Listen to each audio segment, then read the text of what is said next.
আসসালামু আলাইকুম। ডাক্তার ম্যাডামকে অনেক অনেক ধন্যবাদ। আসলে আমি অনেক দিন থেকে যৌন সমস্যায় ভুগতেছিলাম।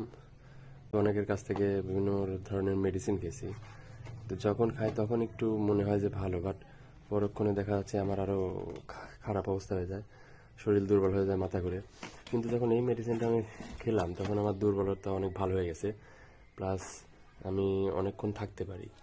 এটা অনেক বেশি ন্যাচারাল মনে হচ্ছে, কারণ এটার আমার মাথা ঘুরে না, শরীরের দুর্বলতা হয় না, বরঞ্চ শরীর একটু শক্তি বেশি পাচ্ছে এরকম মনে হচ্ছে। তাছাড়া এটা আমার অল্পতেই বীর্যস্খলন হতো, সেই সমস্যাটা আর নেই। এখন অনেক সময় থাকতে পারি এবং অনেক লিঙ্গ অনেক শক্ত হয়। তো সব দিক থেকে এটা আমার অনেক ভালো লাগছে। ডাক্তার ম্যাডামকে অনেক ধন্যবাদ। আসলে এরকম প্রোডাক্টটা না পাইলে আমি আসলে অনেক ক্ষতির সম্মুখীন হইতাম পারিবারিকভাবে। তো অনেক অনেক ধন্যবাদ ম্যাডামকে।